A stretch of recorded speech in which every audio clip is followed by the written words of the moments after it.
¿El sonido qué tal? ¿Me se oye? Y yo creo que está puesto como dijiste, ¿no? Hola, hola. ¿Ahora? ¿Hola? ¿Sí? ¿Sí?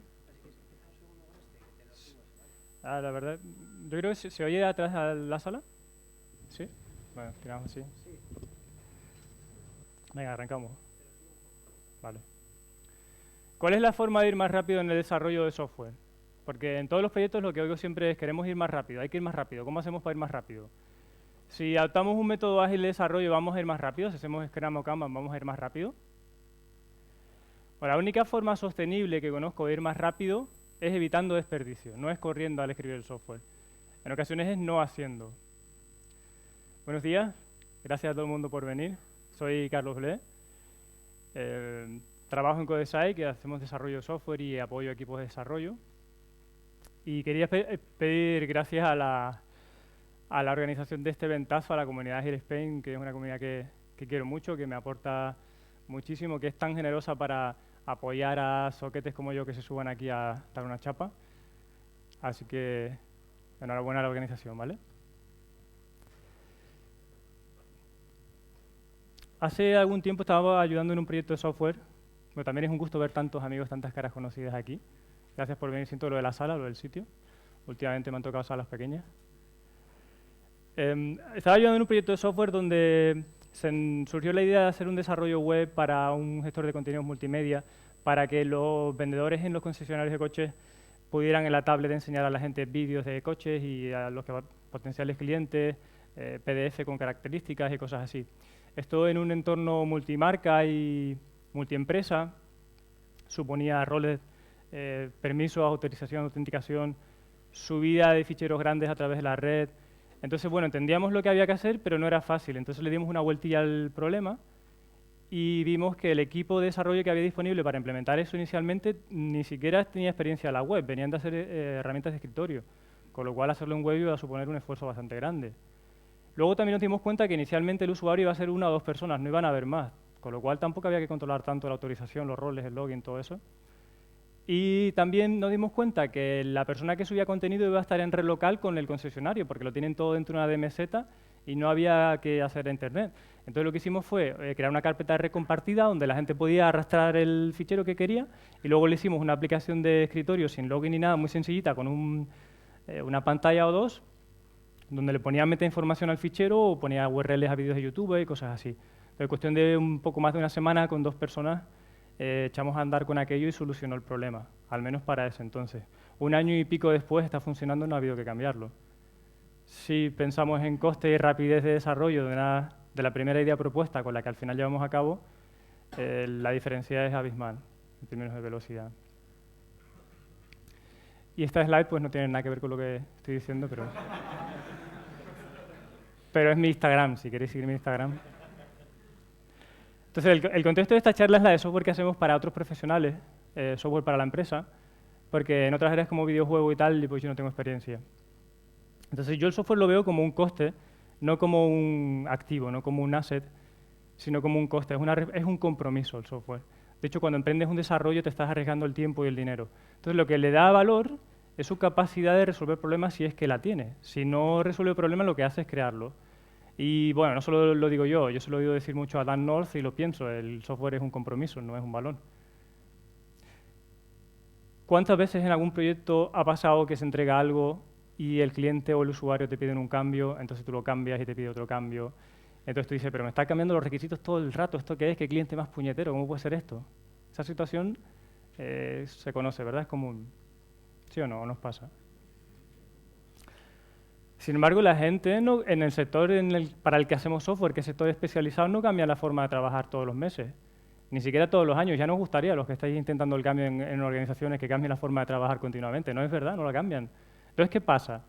Yo creo que lo que pasa es que malentendemos, que hay malentendidos en la comunicación y que a veces confundimos la solución con el problema, que es de lo que vengo a contaros un poco hoy. Entonces, son dos dominios separados. Por un lado está el dominio del problema, y por otro lado el dominio de la solución. A veces se usa la metáfora del qué se quiere resolver y cómo, pero esa metáfora está un poco manida también, porque se le pueden dar muchas vueltas y el cómo puede ser muchas cosas. A mí me gusta hablar de necesidades y objetivos, que son el problema, y medios, que son los que tienes para resolverlos. Y ahora que he visto a Chris Matz hablando también, le llamaba needs y solutions, digo, mira, estoy alineado con el maestro Chris Matz un poco, ¿no? Y en realidad en la última diapositiva veréis que esto se inspira mucho en el trabajo que lleva haciendo años Chris Matz, Dan North y Gojko Ajic y otra gente. Entonces, cada problema tiene muchas soluciones, cada una con sus pros y sus contras. Y lo importante aquí es que cuando tú eliges una solución estás descartando el resto de soluciones, te centras en una, pones el foco. Básicamente no puedes correr por dos calles a la vez, a no ser que tengas mucha pasta, ¿vale? Ideal sería que pudiéramos decir, venga, vamos a implementar 5 soluciones a la vez y luego elegimos la mejor. Y pagamos a 5 equipos y tal, eso sería de puta madre. Pero yo nunca he estado en un sitio donde se pueda hacer. Entonces, el riesgo que corres cuando eliges prematuramente una solución es que elijas una que sea demasiado... O sea, que te estás perdiendo una que puede ser más simple o más adecuada al problema que tienes, te puede estar complicando la vida demasiado, ¿vale? Yo soy de la tendencia a complicarme bastante la vida. Y para que este tipo de cosas no ocurran, de lo que se habla en muchos métodos, incluso de Design Thinking, es que hay que conocer bien el problema y después plantearse varias soluciones para poderlas comparar entre sí. Si solo tenemos una y no sabemos realmente cuál es el problema y no las comparamos entre sí, ¿cómo vamos a decidir la mejor?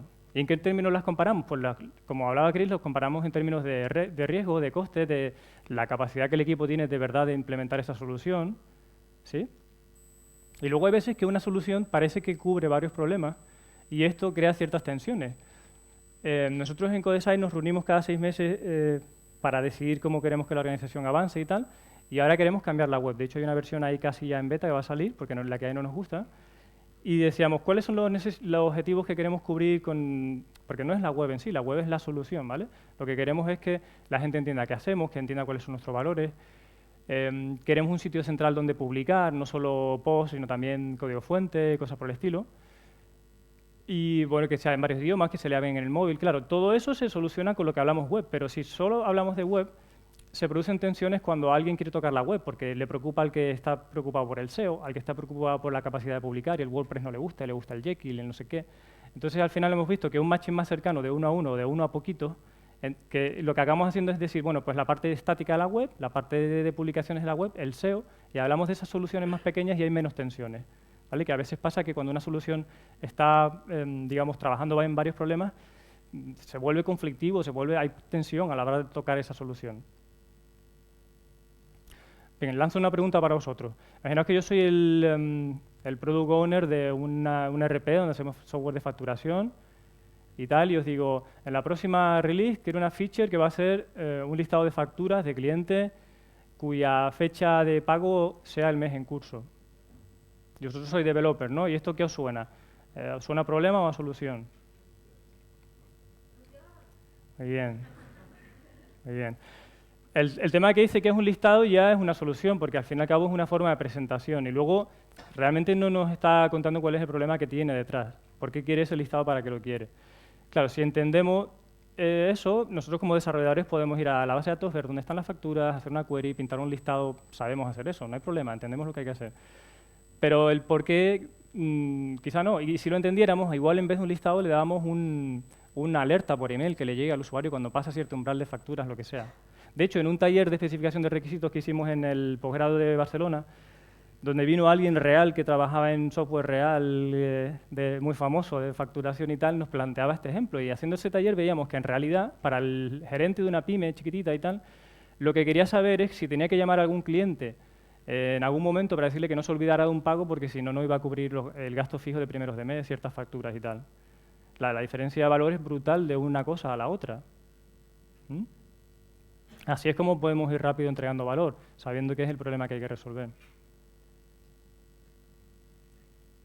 Al final se trata de que para que un producto salga bien se tienen que unir las dos partes. Tenemos que hacer el producto correcto y luego hacerlo de la manera correcta, porque cuando una de esas dos falla, la gente nos llama. A nosotros, por ejemplo, nos llaman cuando tienen un producto de éxito, pero se mueren de éxito porque no pueden evolucionar a la velocidad del mercado porque el código legacy les mata o cosas así, ¿no? Nosotros, la máxima facturación que tenemos es por ese tipo de clientes. Esto está por internet, es muy gracioso, son las diferentes visiones de los diferentes actores en el proyecto, seguro que lo conocéis ya. Entonces, todo esto que ves aquí son palabras del dominio de la solución. Cuando alguien te viene y te dice, no, yo quiero no sé qué feature como lo de las fotos del Facebook, o no sé qué, el Twitter, te está hablando en el dominio de la solución. Que muchas veces dices tú, sí, somos 4 y quieres que te hagamos lo que hacen los de Facebook, que son no sé cuántos mil, ¿no? Pero bueno, eso es otro tema aparte. Entonces, ¿para qué pongo esto aquí? Para que simplemente sirva como un trigger y cuando alguien llegue y nos plantea un problema, pero hablando en términos de la solución, nos suena algo por ahí y digamos, bueno, sí, vamos a decir que nos entendemos, pero te tengo que llevar de alguna manera al dominio del problema o enterarme cuál es el problema que hay aquí detrás, porque si no, si me quedo aquí, no van a salir esas otras soluciones. Entonces, caso muy típico es el CRUD. Yo prácticamente nunca en mi vida he hecho una cosa que de verdad fuera CRUD, alta, baja, modificación, consulta, ¿vale? Pero el análisis tiende mucho a reducirse a un CRUD. No, esto es un CRUD, ¿no? Y bueno, es un if y tal, un CRUD, un par de entidades y tal. No, no es un CRUD. Y de hecho, cuando empiezas a meter lógica de negocio y lo has planteado como CRUD, aquello se convierte en spaghetti code muy rápido, ¿vale? Porque no es un CRUD. A mí me gusta mucho comparar las soluciones con la hoja de cálculo. Y os cuento. Lo que os decía de las facturas, tú realmente, a ver, lo podrías resolver con una hoja de cálculo. Si la empresa es pequeñita, tú tienes tu listado de facturas ahí en un Excel grande. Te haces otra paginita y le metes una formulilla de, oye, en esta página solo me pintas las facturas de la página 1 que tengan la fecha menor que no sé cuánto. Joder, funciona. ¿Por qué no le damos una fabulosa hoja de cálculo al cliente en vez de ponernos a programar? Que además no tiene bugs, ¿sabes? Si la fórmula está bien y tal. Bastante estable la hoja de cálculo, el Excel está muy currado. Y de hecho, a veces lo llevo tan al extremo que ya hay product owner que cuando me vienen contándome la necesidad empiezan diciendo, no es una hoja de cálculo, ¿eh? No es una hoja de cálculo. Les tengo a los pobres un poco quemados. Porque es que muchas veces hacemos cosas que dices tú, ¿qué valor está aportando esto? Así que ya sabéis, el test de la hoja de cálculo, cuando venga con la solución, compararlo. Esto lo podemos hacer con un Google Docs. Ah, sí. No, pues igual hagamos un Google Docs y lo tuneamos un poco. Curiosamente, Chris también tenía un martillo en su extra. Entonces, ¿qué es lo que nos pasa? Que somos solucionólogos porque estamos entrenados para buscar soluciones. De hecho, buscar soluciones es creativo, es excitante, nos permite sentirnos útiles, nos permite elegir la herramienta que sabemos sabemos usar o elegir la herramienta que nos gustaría aprender con dinero del cliente, cosas así, ¿no? Ese tipo de cosas, ¿no? Es lo chulo de elegir la solución. Pero claro, entonces eso de que cuando tienes un martillo parece que todos son clavos, lo que sucede en equipos donde el product owner o otros stakeholders han sido programadores antes, han sido solucionólogos también, es que a veces lo que le dan al equipo ya es una solución que ellos tienen entendida. Pero el paso de problema a solución lo han hecho tan rápido que a veces ni son conscientes de que lo que están transmitiendo al equipo ya es una solución. Entonces, claro, se pierde esa parte de divergencia, donde tú le transmites al equipo un contexto, una necesidad, y se pueden generar varias soluciones y luego elegir una. Se está perdiendo información. Y esto pasa muchísimo cuando hay product owners que son técnicos. O sea que cuidado con eso. Igual su solución no es la mejor del mundo, pero conviene discutirla un poco, porque esa es la forma de ir más rápido. Que toda esta charla va en cómo vamos a ir más rápido en desarrollo de software y solamente es dejando de hacer cosas que son superfluas, que no aportan, ¿vale? Porque luego hay que mantenerlas. Ese es el kit de cómo ir más rápido en mi experiencia. Entonces, el ejercicio este de visualizar problema y solución, nosotros lo llevamos no solo ya al software, sino que lo tenemos muy interiorizado y lo llevamos a cosas que no son software. Como en Codesai somos todos solucionólogos, es muy fácil que en una conversación de repente empecemos a hablar de por qué Jekyll y no WordPress y se nos vaya un poco la olla y digamos, pero a ver, ¿esto por qué coño que estábamos discutiendo esto? ¿Qué era lo que queríamos resolver? Entonces, lo pintamos en un whiteboard, ¿sabes? Pintamos cuáles son las cosas que queremos hacer. Entonces, la estrategia de grupo que queríamos nos surgía, por ejemplo, necesidad de contarle a la gente, puesto que somos diferente perfil y diferente sueldo, aunque el sueldo sea abierto, pues es diferente, no todo el mundo tiene el mismo perfil. Entonces planteamos ahí, bueno, ¿y eso cómo se lo transmitimos a los clientes cuando haya que ir a hacer trabajo cliente? ¿Qué hacemos? ¿Le decimos que es junior y senior? Decimos, pues, pero es que junior y senior tienen sus inconvenientes, hay prejuicio, lo que la gente entienda por eso. A nosotros no nos encajan ciertos roles ni en junior ni en senior realmente, porque puede estar un poco ahí a caballo. Y luego incluso compite entre nosotros. Ya nos ha habido clientes que me han dicho, bueno, pues mándame al más barato, ¿no? O sea, mándame medio kilo de shopping, ¿no? Y nosotros hemos dicho, no hacemos body shopping, no hacemos charcutería. De hecho, ayer se nos fue un cliente muy grande porque no queremos hacer body shopping y no tenemos gente. Pero que le dijimos, hay que esperar 3 meses y nos dijeron, no. Bueno, pues hasta luego, ¿no? Buena suerte. Pero eso es a base de analizar. De hecho, analizando vimos que no queremos categorías, no queremos etiquetar a la gente y que aunque el software Crash Machine nos gusta, la metáfora y tal, tampoco queremos que luego Uncle Bob salga diciendo una burrada y nos perjudique, ¿sabes? Porque hace cosas, Uncle Bob hace muchísimas cosas muy buenas, más malas que buenas en mi opinión, yo soy fan suyo, pero igual hace algo que nos puede perjudicar de alguna manera, ¿no? Pues ¿cómo resolvemos eso? Definiendo cuáles son nuestros valores propios y nuestros principios, tal que si nos critiquen no sea en base a otra metáfora, que sea por lo que somos nosotros, ¿no? Y luego al final pues decimos, bueno, pues al cliente lo que vamos a hacer, lo que menos tiene de problema es que siempre vaya al menos 2 personas si hay que ir a un equipo, que no vaya una sola. Y entonces se nos acaban muchos problemas. Y luego está el pensamiento lateral, que es la metáfora macabra de la cabeza en el arcén, de pues darle la patada y a la cuneta, pues no sé cómo se escribe y tal, ¿no? Si no la sabéis no la cuento, pues es muy mala.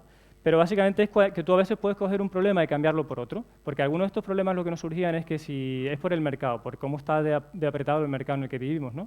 Entonces decimos, bueno, si nuestros clientes estuvieran en Estados Unidos, muchos de estos problemas no estarían, desaparecerían. Joder, pues vámonos a Estados Unidos, ¿no? Entonces, boom, es como cambias un problema por otro y de repente se resuelve. No lo vamos a hacer porque nos gusta estar aquí, pero solventaría problemas. Pero sí tenemos algún contacto que igual sí que nos consiga algún proyecto allí. Entonces, ya no solo es bueno ver los inconvenientes, sino también los beneficios. Por ejemplo, en trabajar en pares, nosotros creemos firmemente en Stream Programming porque nos funciona bien, lo llevamos en el corazón.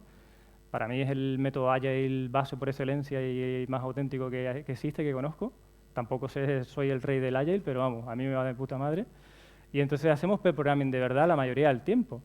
Y entonces no tenía sentido mandar a alguien solo a un cliente porque va en contra de nuestros principios y valores, ¿no? Pero claro, hay su... ¿Cómo le explicas a la gente que en pre-programming va a ir más rápido y no más lento, ¿no? Que va a haber un ahorro de costes? Eso no siempre es fácil. Nosotros tardamos poco en explicarlo y la gente lo entiende. Oye, te va a costar menos pasta.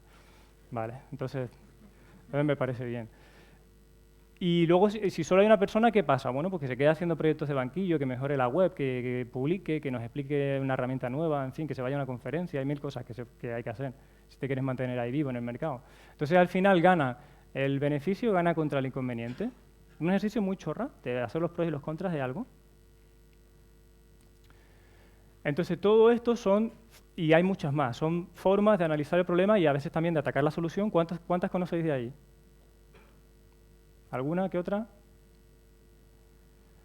Vale, Design Thinking está muy de moda, pero bueno, yo lo que creo que comparten todas estas es conocer el contexto. O sea, cuando tienes que resolver un problema, tienes que conocer el problema y eso es saber el día a día del cliente. Tienes que entender muy bien cuáles son sus circunstancias, porque como algún filósofo decía, somos nosotros y nuestras circunstancias. Nosotros cuando arrancamos un proyecto, nos vamos directamente al cliente y cogemos un avión, un tren. A mí siempre tengo que andar cogiendo aviones porque vivo en Canarias.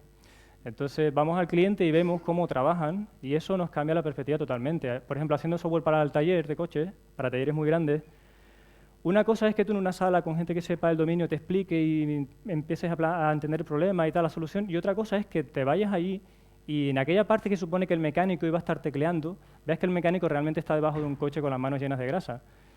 ¿Sabes? Y dices tú, ¿qué software íbamos a construir para esta persona que no puede teclear ni puede hacer nada de eso?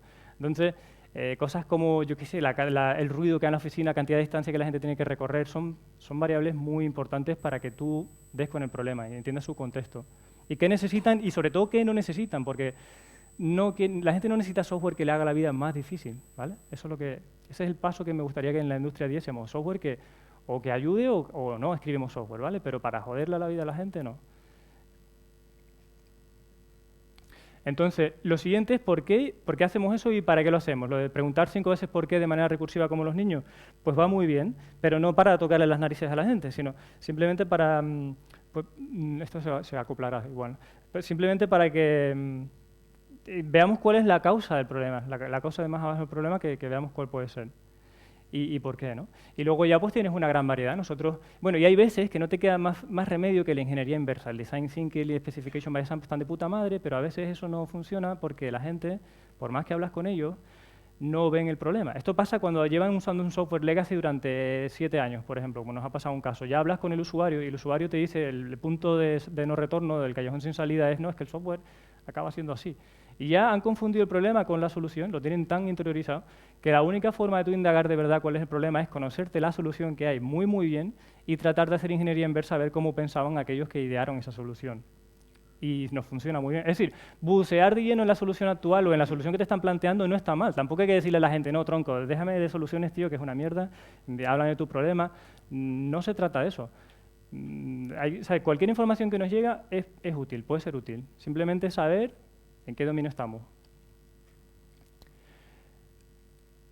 Y el resto de técnicas está muy bien. En Design Thinking se dice que el team, no me acuerdo el apellido ahora, ¿no? el que tiene los vídeos en YouTube, sí, team no sé qué, lo siento. Pues lo que dice es, el punto donde empezar es cuál es la pregunta que hay que hacer, que para mí significa qué problema hay que resolver, ¿no? Y si no empiezas por ahí, todo lo demás no te va a salir muy bien.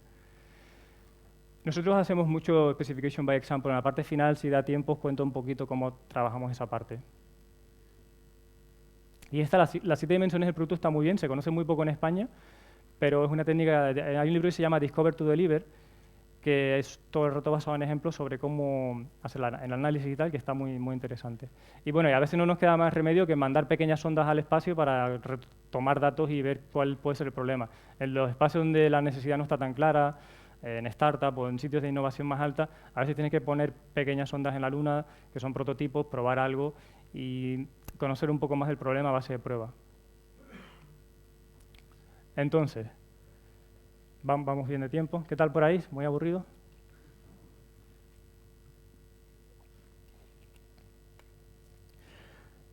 Ninguna solución es perfecta, ¿vale? No se trata de que lo clavemos en la primera release del software.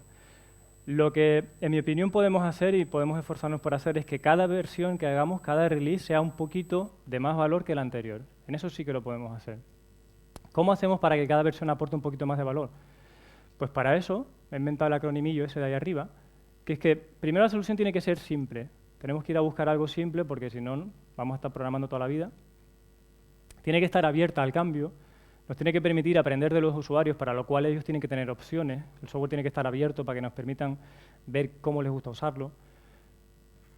Por supuesto, tiene que aportar algún valor. Y lo de empowering, yo lo interpreto como no tratar al usuario como si fuera tonto, ¿vale? Por no decir gilipollas. O sea, que el usuario se sienta en control, que se sienta que tiene poder sobre ese software y, ¿vale? Eso es importante. Entonces, os pongo algún ejemplo. Imaginaos que queremos una aplicación para buscar restaurantes vegetarianos en Madrid, ¿vale? Y esa no existe y tal, no tenemos ni idea de qué tipo de cliente va a venir y los vegetarianos, como son gente muy rara, pues realmente no sabemos qué tipo de usuario va a venir, ¿no? Es una broma, yo soy vegetariano también. Entonces, sí que tenemos los restaurantes geolocalizados y con el móvil podemos saber la posición donde está el usuario, de tal manera que cuando abra la aplicación podríamos pintarle restaurantes que haya por la zona, ¿no? Pero hay varias formas. Podríamos pintarle un Google Maps, donde estén los mapas con su chinchetita por ahí, o podríamos pintarle un listado, ¿no? Como se ve ahí a la derecha, con los que son, no sé, los que tienen más estrellas Michelin, tal. Pero uno es más abierto que el otro. El mapa tiene información sobre paradas de metro que hay por ahí, parking, si un colega mío vive por ahí cerca o hay un lugar de copas que me gusta ir después. Hay mucha información que el usuario puede elegir. La usabilidad es peor. O sea, lo ideal sería que abra la aplicación y le diga, Manolito, a ti hoy el menú que hay y tal, por tu gusto, tú tienes que ir aquí hoy. Eso sería de puta madre. Pero es que eso no lo sabemos todavía. Entonces, claro, si de entrada le das una solución que tiene información restringida, como es el listado, estás perdiendo oportunidad de aprender. La solución es más cerrada que la otra, ¿sí? Entonces, ¿cuál puede ser ¿cómo lo enfoco yo? Con datos reales, con feedback real, con realidad, con métricas reales, tú puedes ir haciendo que cada vez la solución sea un poco más a la medida del usuario. Y tú vas diciendo, bueno, es que mira, la mayoría de mis usuarios acaban eligiendo el más cercano. O cualquier otro criterio que vayas viendo. E incluso después puedes hacer como Booking.com, que te pone un listado, pero también un mapa. Y es muy útil, ¿no? Combinar ambas cosas. Ideal de entrada, que podríamos hacer las dos cosas, ¿no? 20 criterios de ordenación, un mapa y tal, pero eso nos va a costar mucho tiempo y mucho dinero. Vamos a ir más lento en el desarrollo. Hay más cosas, por ejemplo, el típico formulario de rellenar datos, ¿no? Tienes varias secciones donde rellenar datos y a nivel de reglas de negocio no hay ningún orden estipulado que haya que seguir. La sección A o luego la B, da igual. Entonces, ¿por qué en la interfaz de usuario vamos a restringir eso? ¿Con qué propósito? Si lo dejamos abierto, lo que podemos hacer es medir, es decir, bueno, los usuarios que más datos rellenan o que rellenan los datos más valiosos suelen seguir el patrón A y B. Bueno, pues igual en una siguiente versión obligamos a la gente durante un tiempo a que usen el patrón A y B para conseguir más conversión, que rellenen más datos. Eso está muy bien, pero lo vas haciendo midiendo. No introduce restricciones a priori. Y hay muchísimos ejemplos de este tipo de cosas de solución abierta, como puede ser el sistema de clasificación de información. Si tú usas un árbol, pues solo hay un sitio donde poner las cosas, no hay varios sitios, mientras que en Tax tienes muchos sitios. Pero eso tiene todos sus pros y sus contras, ¿vale? Yo creo que se entiende un poquillo lo de dejar la solución abierta. Y es que además la solución abierta suele ser más barata, porque pintar un Google Maps cuando tienes la base de datos geolocalizada y tal, no es muy complicado, pero el listado ya tienes que andar, entonces las distancias tienes que medirlas y le vas a dar proximidad. Al final tienes que programar más cuando la solución es más cerrada. ¿Por qué? Porque si lo haces bien aporta más valor, pero es un camino, ¿no? Con cada release. Nosotros jugamos mucho al patadón para adelante con las cosas que en este momento, digamos, todo aquello que es técnico, de esto va a hablar mucho Eduardo Ferro en su charla, así que no me extenderé demasiado. Todo aquello que es técnico que no vamos a retornar la inversión en esta release, tratamos de posponerlo. Por ejemplo, la base de datos, cuando nosotros arrancamos un proyecto, no hacemos una base de datos normalizada, donde metemos nuestro modelo de datos, las entidades y no sé qué. Igual son objetos que están en el lenguaje de programación que estemos usando, los serializamos en binario o en JSON y van a un Redis o a un SQL Server en una tabla plana donde está un JSON, sin más. ¿Vale? Porque eso nos quita todo el rollo de pelearnos con migraciones, con mantenimiento, que esa infraestructura es cara de mantener. De hecho, una base de datos es una optimización. ¿Tú por qué la normalizas? Porque quieres tener menos datos, más potencia en las queries, los índices, todo ese rollo. Pero si estás empezando, apenas tienes datos, estás gastándote la pasta donde no la tienes que gastar. Entonces, la gente dice, ¿cómo puedes hacer TDD y test y todo eso? Bueno, pues porque no dedicamos el tiempo a lo que no hace falta en ese momento. Cuando haga falta ya lo haremos, ya lo optimizaremos. Con los microservicios, por ejemplo, nosotros de entrada, si la versión es muy pequeña, no nos metemos en un coste de infraestructura de microservicios. Tiramos un monolito, vemos que aquello haga algo, que aporta algún valor, y después progresivamente nos planteamos si aquello tiene que ir a un microservicio. Es verdad que nuestra orientación a objetos, nuestra forma de definir aquello, nos permitirá ir hacia un microservicio si necesitamos, si no, no. Pero cuidado, esto no significa que no hagamos arquitectura, ¿vale? Si leéis a Simon Brown, veréis que el tío está muy indignado con esto, de que arquitectura.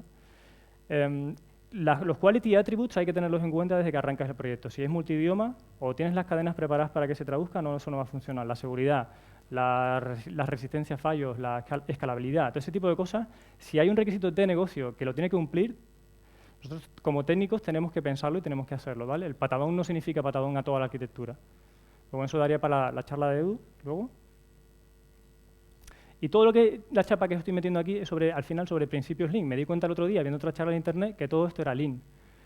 Pues sí, pues es Lean. Y es lo que creo que mucha gente lleva diciendo mucho tiempo, pero nosotros no lo sabíamos, ¿no? Ahí tenéis una idea de Lean. Vale, nos queda muy poco tiempo. Entonces ahora yo tenía 2 diapositivas de cómo hacemos la parte de requisitos, bueno, en análisis y todo eso. Pero como hemos empezado un poquito más tarde, no hay mucho tiempo, casi preferiría que dedicásemos, que oficialmente quedan, ¿cuánto? 10 minutos. Podemos hacer preguntas, respuestas y si queréis os cuento algo de eso. O sea, ¿todavía tengo 10 minutos de chapa? No, vale, perfecto, lo que digáis. Bueno, entonces, ¿cómo hacemos? Porque nosotros, en otras charlas, es que esta charla ya la he rodado más de una vez, ¿no? La rodé en CodeMotion. Entonces la gente me dice, Design Thinking, como es lo que está de moda y tal, y suena mucho. ¿Y cómo hace Design Thinking? Pues mira, no tenemos ni formación, no tenemos ni puta idea de Design Thinking, la verdad. No hacemos Design Thinking. Pero, por las charlas que me he visto en Internet, para documentarme y tal, creo que es parecido a lo que hacemos, de hace tiempo. Por ejemplo, en el tema del concesionario, ellos querían que la venta fuera menos fría, porque ahora tienen una mesa con un ordenador de sobremesa, el comercial se sentaba detrás de la mesa, el otro esperando allí media hora para que le hablase de un coche. Eso no es operativo hoy en día, ¿no? Entonces querían que dentro del coche de exposición tuvieran en la tablet vídeos, ¡ay, mira la frenada de este y no sé qué, y el airbag! Querían otro tipo de experiencia de usuario. Entonces, claro, hay mil millones de cosas por hacer y encima tenemos que integrarnos con un sistema legacy que luego continúa el proceso hasta la venta final, que lo hace todo muy complicado. Entonces decimos, ¿cómo partimos este problema? Bueno, pues bajamos al concesionario, hablamos con los key users y estando allí también segmentamos un poco de, bueno, la mayoría de vuestros clientes, ¿qué tipo de perfil tienen? No sé, sabemos que serán mayores de edad, supongo, y tendrán otra serie de perfil, ¿no? Bueno, pues centrémonos en el target, el que más os compra, o el que más queréis que os compre, porque igual esto puede ser una rama nueva para los compradores de dentro de 10 años, que es lo que le preocupa al CEO de la compañía, que dentro de 10 o 20 años el cliente va a cambiar tanto que no van a haber concesionarios, no va a entrar nadie. De hecho, están abriendo otras líneas. Entonces, lo que hacemos es ejemplos reales. O sea, yo tengo que entender cómo funciona el software como si fuera un vendedor. Si no soy capaz de comportarme como un vendedor, no le voy a poder fabricar un software a esa persona que lo use, porque el software, ¿qué es? Una automatización, ¿no? Entonces, si tú no sabes hacer churros, ¿cómo vas a hacer la máquina de churros? Que muchas veces automatizamos sin saber realmente resolver ese problema. Entonces, nos vamos por ahí y lo que hacemos son plantear, mezclar el problema y la solución, pero en base a ejemplos reales que no tienen que ver ni con interfaz de usuario, ni con base de datos, ni con rollos de despliegue, ni nada de eso, sino con el core del negocio de esa gente. Entonces, por ejemplo, en el taller, ellos tienen talleres que son los oficiales de la casa, donde tienen 10 mecánicos o 15 mecánicos y pueden entrar 50 coches cada día. Entonces, como es tan complejo, pues tienen una persona que organiza el taller, porque dicen, bueno, pues este mecánico es el tío que sabe más de caja de cambio y este tipo de avería que le suena no sé qué, lo voy a mandar para allá porque va a ser la caja de cambio. Es un tío que sabe mucho y asigna a la gente. Y hemos hecho una herramienta, como una especie de Kanban, para que ellos se organizaran. Entonces decimos, bueno, lo que se quiere que es balancear el trabajo en el taller. Esta parte de como no sé qué quiero tal, nos está aportando cero patatero, ¿vale? Por contrastar un poco cosas, porque cuando ya tienes el problema muy analizado, el contexto y tal, esta parte aporta poco. Creo que puede aportar mucho cuando no tienes ese análisis hecho para saber bueno, ¿y esto para quién es? ¿Y esto por qué lo queremos? Pero a nosotros ese formato ahora nos está aportando muy poquito. Y luego son los criterios de aceptación, que son las reglas de negocio, ¿vale? Pues un mecánico, el taller se asigna una determinada hora, o sea, un día, no por hora, y una serie de cosas. Y luego ponemos ejemplos de uso real de cómo sería el sistema. Pero ahí, como veis, si usáis Cucumber, alguna de estas cosas, el foco de BDD y de Cucumber no es la automatización, eso es un efecto secundario. Al que mucha gente llega al BDD porque quieren hacer testing, bueno, no está mal, por algún sitio hay que llegar, pero no es el foco para lo que se inventó. Entonces ahí no ponemos temas de pulsar un botón ni nada de eso, porque eso es muy profundo dentro de la solución. Entonces, en nuestra solución tratamos de que los detalles de implementación estén empujados hacia abajo lo más posible, porque eso nos permite cambiar más rápidamente. Entonces veis que pues, el organizador del taller tiene una cola de trabajos que están sin asignar y los va asignando a cada mecánico, luego les puede poner prioridad. Y si uno ya está empezando, no se lo puede quitar y ponérselo a otro, porque resulta que entre ellos se quitaban algunos los trabajos para ganar puntos de productividad, no sé qué. Es una historia, ¿no? Que es muy interesante lo del taller. Y para nosotros esto es nuestro análisis, basándonos en ejemplos reales, después de mucho haber trabajado. Y sí, yo prefiero que lo que quede sea de interactivo, que ya bastante habéis aguantado. Entonces, si parece cualquier cosa que queráis que para adelante o para atrás y que hablemos de ella, ahora pues es un buen momento. Para mí de lo más valioso de la charla es la interacción. Entonces, por favor, no hace falta, si queréis micro hay uno, pero puede ser sin micro también, por si intimida.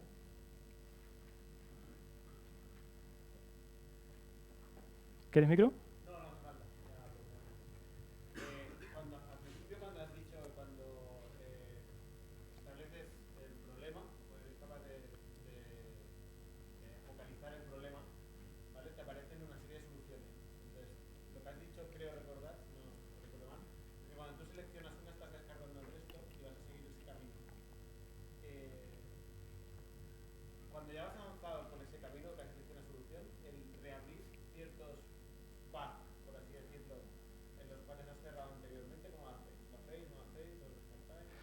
Hay veces que sí, que se están tirando productos a la basura y reabriéndolos otra vez.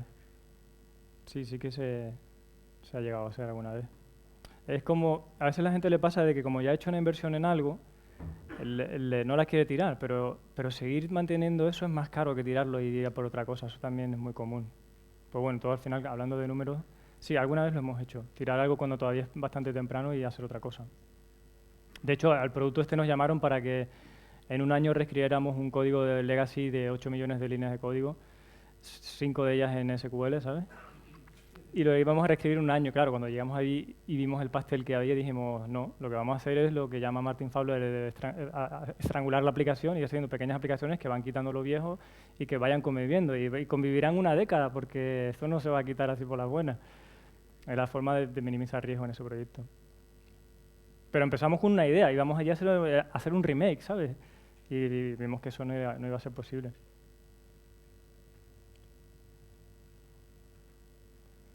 Por ahí hay dos preguntas.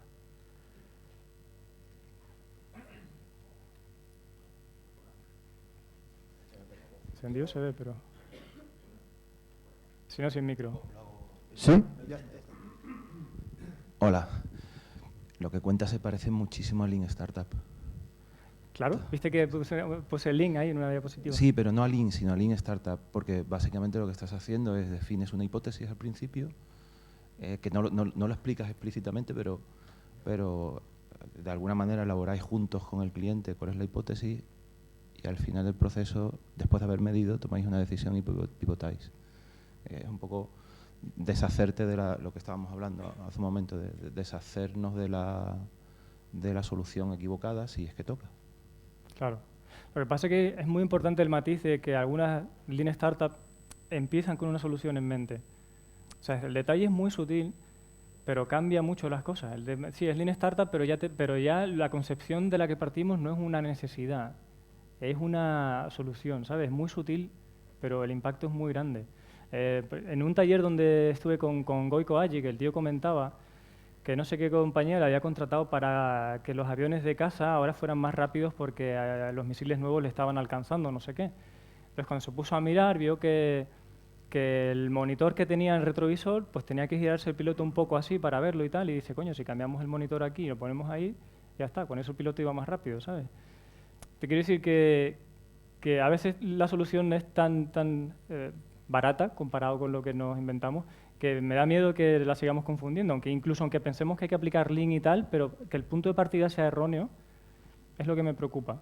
Es lo que me gustaría transmitir de esta charla, que no partamos de la idea que se ha preñado a alguien, ¿vale? Buenas. Cuando utilizáis Scrum, ¿lo utilizáis a alto nivel o hacéis pruebas, digamos, más básicas de lo que vais a probar? O sea, ¿cómo estructuráis el código en función del Scrum que utilizáis? ¿Qué hacéis? ¿Pruebas grandes y, o sea, casos de uso, casos de pruebas reducidos o cómo lo orientáis más o menos?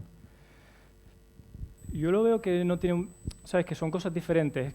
Scrum ataca el proceso y tal, y no sé, y hasta donde yo lo conozco no se mete en la parte técnica. Nosotros hacemos XP y no le veo mucho la relación, pero nosotros de todas maneras no hacemos mucho Scrum, hacemos un Scrum un poco ahí a nuestro aire, hacemos Stream Programming, con muchas ceremonias que son iguales que en Scrum, pero no te podría hablar mucho de eso. El rojo significa finito, ¿no? Ah, bueno. O sea, que digamos, ¿cómo lo hacemos?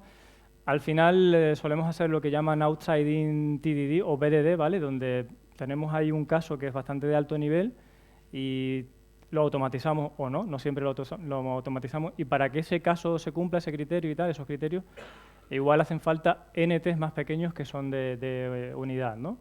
Y un poco la pirámide del test o el iceberg del test. Si no conoces a Seb Rose, que estaba por ahí atrás, o está por ahí, Seb Rose y Matt Wynn tienen un rollo que es el iceberg de los test, donde te dicen, oye, a lo mejor un feature que es un criterio de aceptación súper valioso, y lo haces con Cucumber y todo el rollo, igual basta con que ataque directamente a una clase y a una función de una clase que es interna, no tienes por qué atacarlo a través de la interfaz de usuario y se te queda perfectamente probada tu regla de negocio. Al final es un producto cartesiano, tienes muchas formas combinatorias de probar eso y desde luego la más cara es probar todo desde la interfaz de usuario, esa es la peor. Pero también es menos mala que no tener nada.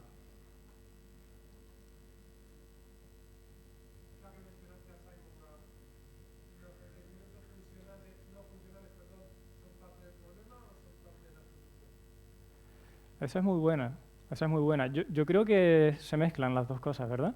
Porque depende de qué requisito funcional estés hablando, ¿no? Normalmente tiene mucho que ver con la solución, porque cuando te dicen, no sé, que el tiempo de procesar una orden sea 5 segundos, tiene que ver mucho con la solución. Podrías resolver ese problema de más formas, ¿no? Pero es verdad que los requisitos funcionales están ahí en un camino un poco intermedio. Yo creo que la clave es saber si de verdad te hace falta o no, ¿sabes? Porque la escalabilidad, por ejemplo, no, esto tiene que escalar de puta madre, pero si vamos a tener 100 usuarios, ¿sabes? Que con el PC de mi casa, con el portátil ya lo puedo servir y va a escalar. Un poco ahí sí que nos perdemos a veces.